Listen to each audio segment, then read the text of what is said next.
जय माता दी दोस्तों, हमारे YouTube चैनल में आपका हार्दिक स्वागत है। सबसे पहले वीडियो शुरू करने से पहले आपको ये बता दूं, अगर आप इस चैनल पे पहली बार आए हैं, पहली बार मेरी वीडियो देख रहे हैं, तो आप चैनल को सब्सक्राइब कर लीजिए और उसके साथ में जो बेल आइकन है उसको भी दबा लीजिए, ताकि चैनल पे जो भी अपडेट आए, जो भी वीडियो आए या जो भी पोस्ट आए या जो भी जानकारी मैं डालूँ वो तुरंत आपको प्राप्त हो सके। और इसी के साथ चलते हैं, आगे बढ़ते हैं। और आज का जो हमारा प्रश्न है वो ये है कि एक व्यक्ति ने प्रश्न किया था, उन्होंने पूछा था कि वो जब भी पूजा करने के लिए बैठते हैं या फिर मंत्र जाप करने के लिए बैठते हैं तो उनका सिर घूमने लगता है, उनको चक्कर से आने लगते हैं। ऐसा नहीं है कि उनको ज़ोर ज़ोर से सिर घूमने लगे या उनके ऊपर सवारी आ जाए किसी भी तरीके की, लेकिन जाप करते करते उनको अंदर ही अंदर ऐसा फील होता है कि उनका सिर घूम रहा है। तो उन्होंने मुझसे ये प्रश्न किया था, आप मुझे बताइए कि ऐसा क्यों होता है। वैसे तो मैंने उनको कमेंट में ही जवाब दे दिया था, लेकिन उन्होंने कहा था कि आप इसके ऊपर थोड़ा डिटेल में वीडियो बनाइए ताकि मुझको इसका पूरा फंडा समझ में आ जाए। तो चलिए बताता हूँ आपको कि ऐसा क्यों होता है। देखिए, जब कोई व्यक्ति इस क्षेत्र में आता है, साधना के क्षेत्र में आता है, या फिर जो कोई भी व्यक्ति थोड़ी सी ज़्यादा मात्रा में पूजा करने लगता है। पूजा पाठ तो हर कोई करता है, हर कोई मंदिर जाता है, हर कोई कोई ना कोई दीपक जलाता है, कोई धूपबत्ती जलाता है, कोई हनुमान चालीसा पढ़ता है, कोई दुर्गा चालीसा पढ़ता है, कोई भैरव चालीसा पढ़ता है, या फिर कोई शनिदेव के मंदिर में जाकर के शनिवार को दीपक जलाता है, कोई मंगलवार को हनुमान जी के मंदिर में जाता है। ये तो एक सामान्य प्रक्रिया हो गई देवी देवताओं की कृपा प्राप्त करने की।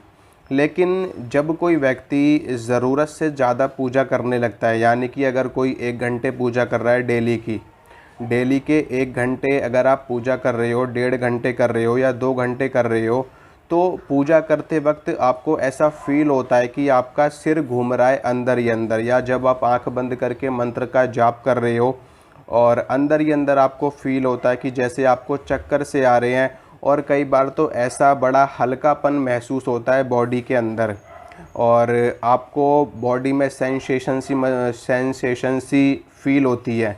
जैसे कई बार पैरों पे फील होता है कि कुछ चल रहा है, या फिर कुछ चींटियां सी काट रही है, या फिर आज्ञा चक्र पे सेंसेशन महसूस होती है, यहाँ पर नाक के इधर के हिस्से पे सेंसेशन महसूस होती है, और इसके साथ में आपके सिर में इस हिस्से में सेंसेशन फील होती है, इधर के हिस्से में सेंसेशन फील होती है। इसके अलावा इधर नाभि के पास में सेंसेशन फील होती है, हाथों के ऊपर हल्की हल्की सेंसेशन सी फील होती है। ऐसा लगता है जैसे कोई कोई कीड़ा सा चल रहा हो, या कोई चींटी सी चल रही हो, या फिर कुछ खुजली सी हो रही हो, इस तरह की सेंसेशन फील होती है। और सेंसेशन फील होती है, इसके साथ में चक्कर से भी आते हैं। ऐसे लगता है जैसे हम इधर को गिर रहे हैं या इधर को गिर रहे हैं, या हमारा सिर घूम रहा है।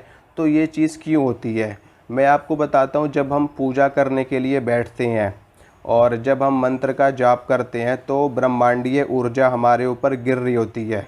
आप इसको ब्रह्मांडीय ऊर्जा भी कह सकते हो, या फिर आप जिस देवी या जिस देवता के मंत्र का जाप कर रहे हो या जिसकी भी आप पूजा कर रहे हो, वो देवी या वो देवता, उनकी ऊर्जा आपको मिल रही होती है। वो ऊर्जा आपको ऊपर से मिल रही होती है, यानी कि आपके ब्रह्मरंध्र पे गिर रही होती है। इसको सहस्रार चक्र कहते हैं, सहस्रदल कमल भी यहाँ पर होता है विराजमान। तो यहाँ पर वो शक्ति गिर रही होती है, यानी कि वो देवी या वो देवता आपके ऊपर शक्तिपात कर रहे होते हैं। शक्तिपात कर रहे होते हैं, क्यों कर रहे होते हैं शक्तिपात? क्योंकि आपकी कुंडलिनी शक्ति को जागृत करना होता है। और जब आप उनके मंत्र का जाप करते हो तो उनसे आपको एनर्जी मिलती है, यानी कि आप उनको अपने पास बुला रहे होते हो, उनका आवाहन कर रहे होते हो, उनकी ऊर्जा को अपने अंदर बटोर रहे होते हो, समेट रहे होते हो। तो होता क्या है, जब हमारे चक्कर घूमना शुरू करते हैं, जब हमारे शरीर पे वो ब्रह्मांडीय ऊर्जा ऊपर से गिरती है, तो हमारे चक्र रोटेट होने लगते हैं। आपने टरबाइन सुना होगा, जिस प्रकार से पानी से बिजली बनाई जाती है, टरबाइन के ऊपर बहुत तेज़ी से पानी गिराया जाता है या उसको बहुत तेज़ी से घुमाया जाता है तो बिजली बनती है। ठीक है, बिजली जनरेट होती है, इलेक्ट्रिसिटी बनती है। इसी तरीके से जब हमारे चक्रों पे ऊपर से ऊर्जा गिर रही होती है तो हमारे चक्र भी रोटेट होने लगते हैं और ये भी एक विद्युत उत्पन्न करने लगते हैं, जिसे कहते हैं कुंडलिनी शक्ति जागृत होने लगती है। मूलाधार चक्र पे आती है, स्वादिष्ठान पे आती है, पहले ऊपर से गिरती है एनर्जी हमेशा। हम ऐसा नहीं कि नीचे से जागृत होना शुरू होती है, पहले हमेशा शक्ति ऊपर से प्रवेश करती है। ऊपर से प्रवेश करके सबसे पहले आपके शरीर को शुद्ध करती है। शुद्ध करने के बाद फिर एक एक करके आपके चक्र जागृत होना शुरू होते हैं। तो जब ये चक्र ऐसे ऐसे घूमते हैं, जब ये चक्र अपनी स्पीड पकड़ते हैं, घूमना शुरू होते हैं, तो उसी वक्त हमको फील होता है कि हमें चक्कर से आ रहे हैं। जब हमारा ब्रह्मरंध्र और जब हमारा आज्ञा चक्र ये जब घूमता है तब हमें चक्कर आना महसूस होता है, जैसे हमें चक्कर आ रहे हैं। और जब हमारा हार्ट का चक्र जब घूमता है तब हमें बेचैनी सी होती है, तब हमें घबराहट फील होती है, उल्टी के जैसा मन होता है। और जब हमारा ये थ्रोट चक्र, इसे कहते हैं विशुद्धि चक्र, जब हमारा ये वाला चक्र घूमना शुरू होता है तब हमें यहाँ पर ऐसा महसूस होता है जैसे कि कुछ यहाँ पे अटका हुआ है, जैसे कि कुछ अटक रहा है यहाँ पे। और अगर आप कुछ ली लोगे, कोई भी चीज़ पानी पियोगे, तो भी आपको यहाँ पे ऐसे लगेगा जैसे कोई चीज़ अटकी हुई है, इस तरीके से आपको महसूस होगा। तो ये चीज़ है, ये फंडा है, इसीलिए आपको चक्कर आना महसूस होता है। इसी के साथ में कुछ लोगों ने मुझसे प्रश्न भी किए हैं कमेंट में, तो मैं कुछ उनके जवाब दे दूं थोड़े से प्रश्नों के, कि इसका क्या कौन कौन से प्रश्न किए गए हैं। पहला प्रश्न किया है विभोर धीमन जी ने, सिद्ध कुंजिका का कितना पाठ करें कि हमें इतनी ऊर्जा मिल जाए कि हम अप्सरा साधना कर सकें। इन्होंने प्रश्न किया है सिद्ध कुंजिका के पाठ के ऊपर। तो मैं आपको ये बताना चाहता हूँ कि जो सिद्ध कुंजिका स्त्रोत है, उस स्त्रोत में माता महाकाली, महालक्ष्मी और महासरस्वती तीनों की ही शक्ति विद्यमान है। और वो स्तोत्र इतना शक्तिशाली है कि वो अप्सरा को सिद्ध करने के लिए इस स्तोत्र का पाठ करने की आपको आवश्यकता है ही नहीं। इस स्तोत्र का पाठ उस परिस्थिति में किया जाता है जब आप किसी देवी को सिद्ध करना चाहते हैं, जब आप देवी की साधना कर रहे होते हैं और उनकी साधना करके आप उनकी सिद्धि प्राप्त करना चाहते हैं। तो अप्सरा को सिद्ध करने के लिए आपको सिद्ध कुंजिका पाठ करने की कोई आवश्यकता नहीं है।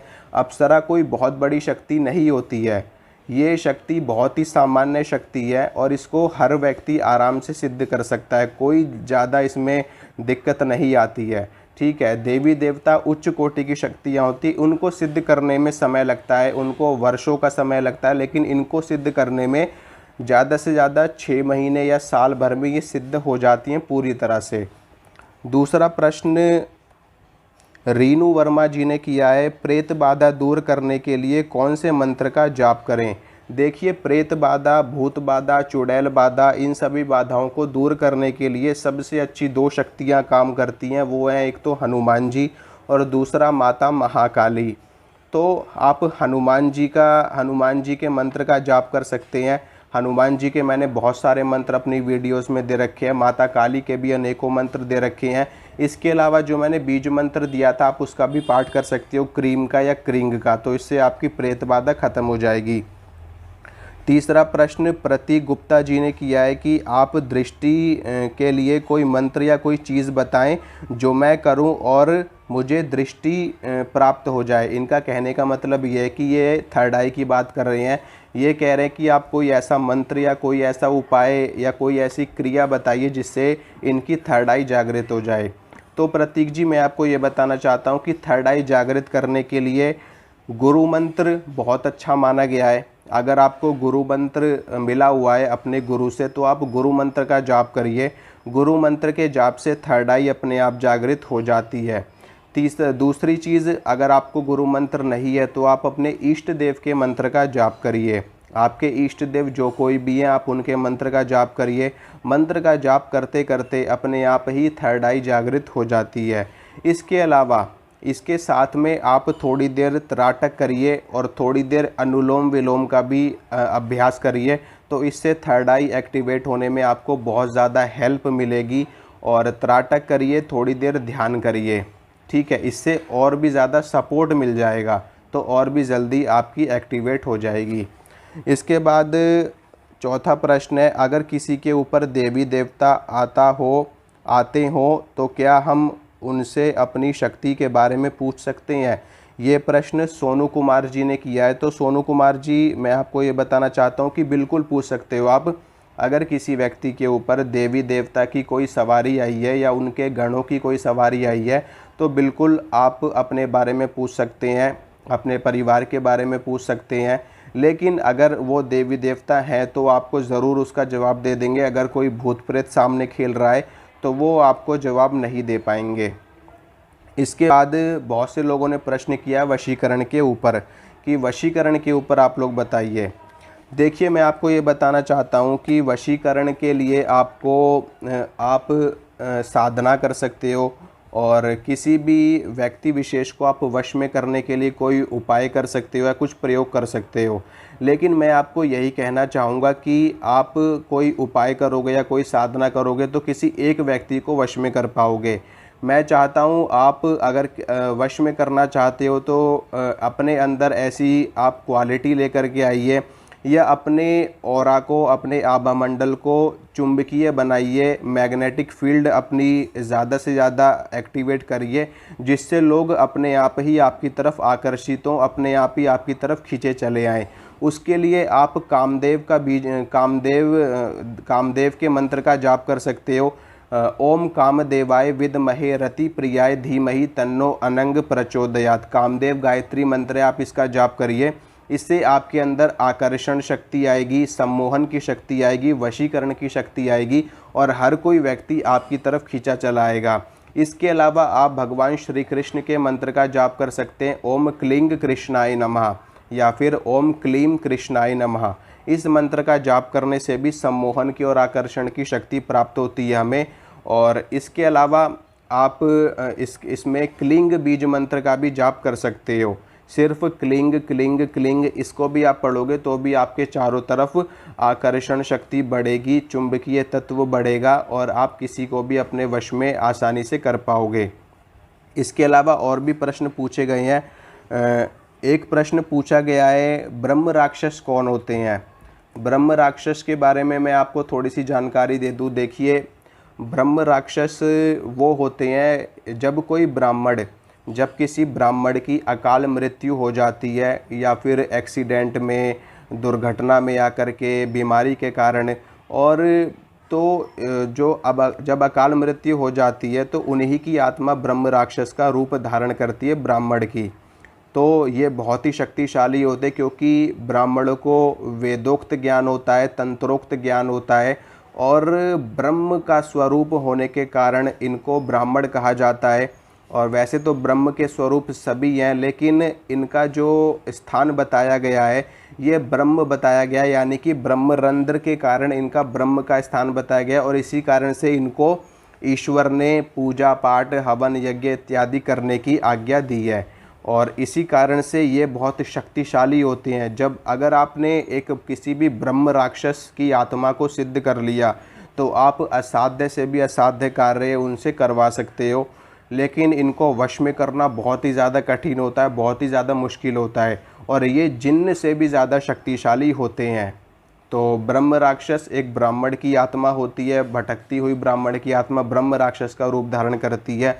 अगर ये आपको चाह लें कि आपको बर्बाद करना चाहते हैं तो इनको कोई शक्ति नहीं रोक सकती, क्योंकि इनको हर चीज़ का ज्ञान होता है। हाँ, कोई व्यक्ति विशेष हो जो साधनाएं करता हो, जिसको जानकारी हो इन सब चीज़ों के बारे में, तो वही व्यक्ति आपको इनसे मुक्ति दिलवा सकता है, या फिर आप खुद साधनाएं करके देवी देवताओं का पहरा लगा करके इनको आप दूर कर सकते हो, क्योंकि ये सात्विक होते हैं। ब्रह्म राक्षस जो होते हैं ये सात्विक होते हैं, और ये शराब से, मांस मदिरा से, इन सब चीज़ों से दूर रहते हैं। तो इनको अगर आप रिझा लो, इनको आप आराम से अपने मोह में कर लो, इनको वश में कर लो, तो सरल है इनके ऊपर नियंत्रण प्राप्त करना। तो ये कुछ प्रश्नों के मैंने जवाब दिए और थोड़ी सी जानकारी दी। अगर आपको अच्छी लगी है तो आप वीडियो को लाइक कीजिए, शेयर कीजिए, चैनल को सब्सक्राइब कीजिए। फिर मिलूँगा आपसे अगली वीडियो में। जय माता दी।